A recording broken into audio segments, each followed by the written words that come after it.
Good evening and thank you for joining us.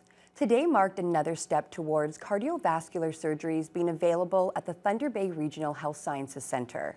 The project received approval to move to the third of 5 stages, and if all goes as planned, the first heart surgery could happen by the end of 2026. Vasilios Bellows reports. It's exciting progress for the Thunder Bay Regional Health Sciences Center's cardiovascular surgery project as it gained approval to move to stage 3 of 5. This phase of the project includes preliminary space design and detailed electrical, fixture, furniture, and equipment needs. Once completed, the surgery space will feature a cardiac operating room for open heart surgery, imaging equipment for minimally invasive heart surgeries, and beds for a cardiovascular surgery unit and coronary care unit. Premier Doug Ford made a trip to the hospital in August of last year to announce $5.2 million in funding to help move the project forward. Local MPP Kevin Holland was at the hospital for this latest announcement and recognizes the importance of being able to carry out these procedures in the region. Not having to travel out of town, being away from family and friends, having those services here can mean the difference between life and death for a lot of people, and you can't put a value on that, of course, but yeah, it's just going to be such a benefit to our residents in Thunder Bay and the district. So. It's expected the clinical program and design development teams working on stage 3 will be able to submit for approval in November. Hospital President Rhonda Crocker-Ellicott explains the next steps if stage 3 gets the green light. So that brings us to the point where we'll get to, the further stages, which will enable us to go out to tender for construction, which is expected in 2024. So things are moving fairly quickly now. We recognize there's been some challenges through the pandemic. Everybody's been incredibly busy, but this is really the commitment that the teams needed in order to move things forward in a really meaningful way. If all goes as planned, the first heart surgery in Thunder Bay could be performed at the end of 2026.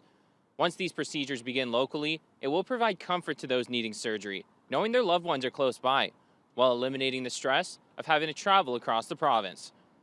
Vasilios Bellows, TBT News. Thunder Bay's Katie Weatherston is the latest former player to speak out against Hockey Canada. The 2006 Olympic gold medalist is calling the handling of her medical expenses unjust, following several concussions and other on-ice injuries suffered while playing for Team Canada. It's tough, living with a headache every day, chronic pain, and the hard part is knowing that Team Canada had the means to help me, and they chose not to help one of their Olympic gold medal athletes, who put it on the line for them.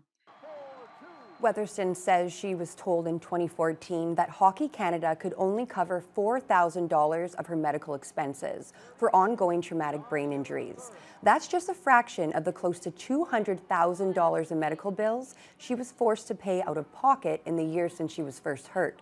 Weatherston says the situation was exasperated when she learned that Hockey Canada has paid millions of dollars in settlements for sexual abuse allegations. It's a slap in the face when you see that this National Equity Fund, when I read about it, I was like, this fund was supposed to be for people like me. I've been suffering for 16 years because they've used these funds for this purpose. And that is just, it's devastating. It's so disappointing. Weatherston hopes her story can help ensure that future female athletes never have to choose between their health and their dream of representing their country on the world stage. A sentencing hearing was held in Kenora this week for a man who pleaded guilty to second-degree murder in the deaths of 2 Dryden area seniors nearly 3 years ago. 39-year-old Justin Desatel faces an automatic life sentence, with his eligibility for parole the only thing still to be determined. The murder charges stem from a violent rampage at the Arbor Jade Trailer Park just north of Dryden in March of 2020. 5 people were attacked, and 78-year-old Mervyn Brownlee was later found dead in his trailer. Another victim, 72-year-old Dorothy Dot Brown, died in hospital 3 weeks later. Desatel pleaded guilty in August to the 2 counts of second-degree murder, along with other charges, including aggravated assault. Following a plea bargain, lawyers for the defense and the Crown submitted a joint recommendation asking for 13 years of parole ineligibility. A date for sentencing will be set on October 31st.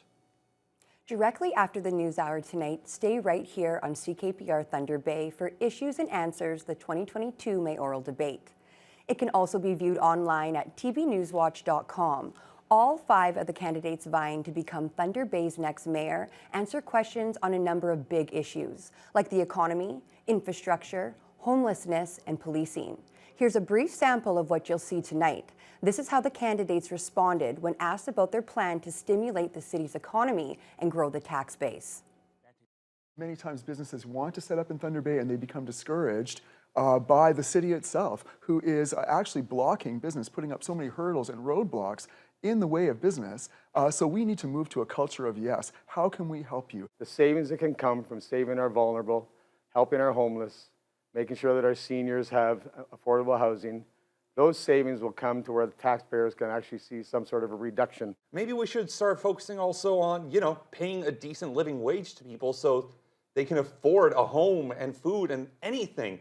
I barely make ends meet as is. We have a golden chance to have 7 head offices of the mines that are poised to open up, and we know they're in the process now of doing that, hiring people. Our taxes are too high. 70% tax levies depends on residential. It's very unhealthy for any community. This is insane to this size of a city.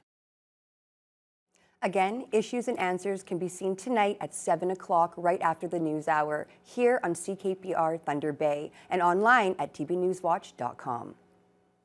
Well, it seems like Thunder Bay's first ever drive-through voting event yesterday was a big success, according to the returning officer for the municipal election. For one day only, voters had the chance to cast ballots from the comfort of their own vehicles outside the community auditorium.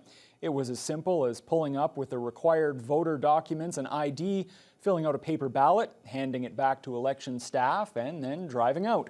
City Clerk Krista Power says there was a good turnout during the 8 hours the drive-through was open to the public, with many people saying they were happy to have this new option. Over 300 folks voted in that drive-through poll. The feedback we received was excellent. I would say that the biggest amount of feedback we received from folks was about accessibility. Individuals saying, 2 people in the car that both had walkers, both had mobility challenges, so they would have been a challenge to go to an in-person polling station and wait in a line. Power says the city will look into the cost-benefit analysis and voter feedback to determine whether drive-through voting will be available in future elections. The race for mayor in Oliver Papoonge is heating up, with just 5 days until the big vote. This marks the first mayoral election in the rural municipality in 12 years, as longtime mayor Lucy Klusterhuis ran unopposed the past 2 elections. But now she's facing a stiff challenge from 2 experienced opponents in Brandon Postuma and Rick Potter. Mike Lang reports. Oliver Papoonge residents are very familiar with Lucy Klusterhuis.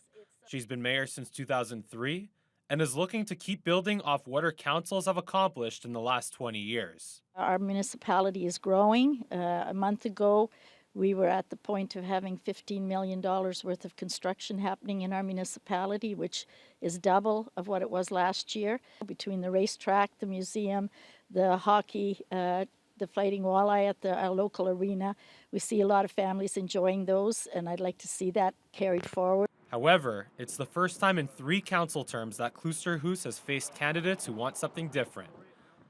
One of them is Brandon Postuma, who has served on Oliver Papoonge Council since 2018.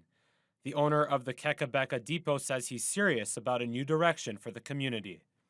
We have a lot of young people, and right now it's not really a focus for our outdoor recreation facilities. And we do have a lot of grant opportunities for that, which we're missing out on. We also have a large senior population, and we have very limited housing. That's something we need to address and really put our heads together, work with some private developers, and just find a way to really get some new options for people who want to stay in the community that they built and not move to town. The third candidate, Rick Potter, has served on Oliver Papoonge Council several times. He's also a longtime senior executive and project manager, who spoke out loudly against the proposed merger of Oliver Papoonge and Conmee Township in 2020. He says the council needs to be more organized and open with residents. First of all, there will be no amalgamation with Conmee or any other municipality. Second of all, there'll be a complete review of the voting process to bring back paper ballots. Third of all, everything will be done by a business plan. And fourth of all, there will be an immediate reduction in the number of closed meetings that the municipality holds. Election night will determine whether Oliver Papoonj residents are satisfied with Kloosterhuis's lengthy track record or prefer a new voice for the first time in 2 decades.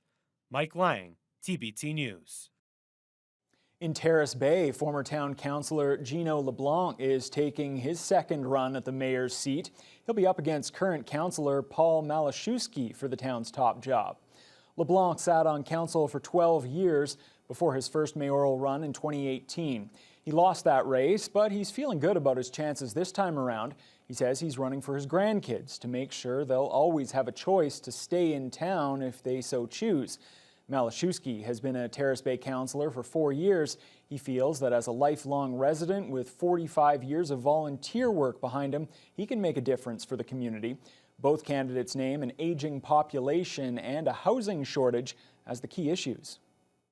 Supportive housing, seniors housing has to be a priority for Terrace Bay, and then that'll make room for the new generation to stay or move to Terrace Bay and keep our ball rolling in Terrace Bay. Like the other small towns around here, we have a housing shortage. We have an aging population. Seniors, need some help, whether it be a senior housing or someone to come into their house and help them with their cooking, their cleaning. For Malashewski, emergency services are also a top priority, and lobbying to keep an EMS station in Terrace Bay will be high on his agenda. LeBlanc says his first action will be to review all reports from the last 4 years and work with council and administration to set priorities as a team. Contract negotiations between Ontario's education workers and the province have broken down, setting the stage for a possible strike in early November. Siobhan Morris reports.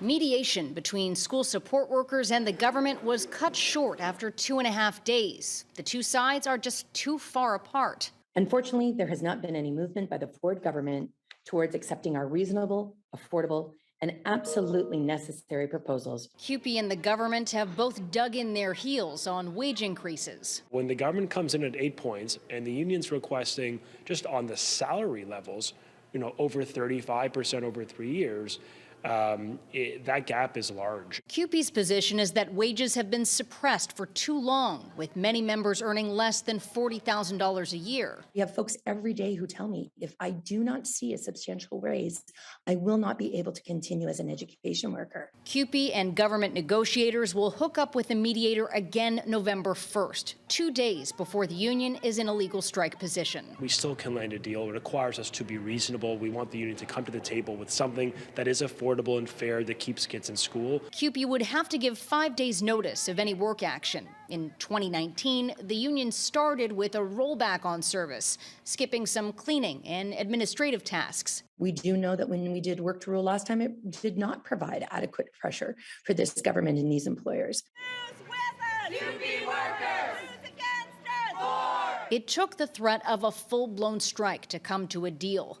The group that speaks for school boards doesn't expect it could keep schools open for long, where CUPE represents many workers. But the government may intervene first. The government has been clear. We will stand up to ensure kids remain in school. With the possibility of legislation to force a deal or workers back on the job still in the mix. And that was CTV's Siobhan Morris reporting. Well, Fiona, beautiful words, normal daytime temperatures. We hit them today. We weren't so fortunate the past couple of days. I like what I see. I like that. Looking pretty good. Even the overnight low was fairly seasonal for this time of year, -2, although the wind chills made it feel closer to -6. Still a little bit brisk out there. Winds from the northwest gusting up to 41 kilometers per hour. But we did nail our normal daytime high of 9 Celsius with mostly to partly sunny skies. All in all, a beautiful day out there. Hopefully you got to enjoy it in the region at this hour. We've got a fair amount of cloud cover, but to the west, temperatures also continued to be on the rise today. Fort Frances currently at 7, a little cooler in Dryden at 4, but Kenora currently at 9, despite a fair amount of cloud in the region. Red Lake under mostly cloudy skies. There's a little bit of sunshine peek out. but enjoying 9 Celsius. Remember, just 2 days ago, the daytime high was -3, so that's a 12-degree difference. You can see it's coming in from the west, but there is a sharp delineation between that warmer air and the cooler air, because all you have to do is head just over to Sioux Lookout, not that far away, and you're down to 3 Celsius. 5 in Armstrong, 3 in Greenstone with a fair amount of sunshine, so they haven't enjoyed the warm-up just yet. Marathon at 4, and Sault Ste. Marie has been hovering right around the freezing mark for the last 24 hours. So right now they're calling it a snow shower. It's basically very wet snow. Nothing anybody has to shovel, but it is definitely falling at this hour and has been most of the day.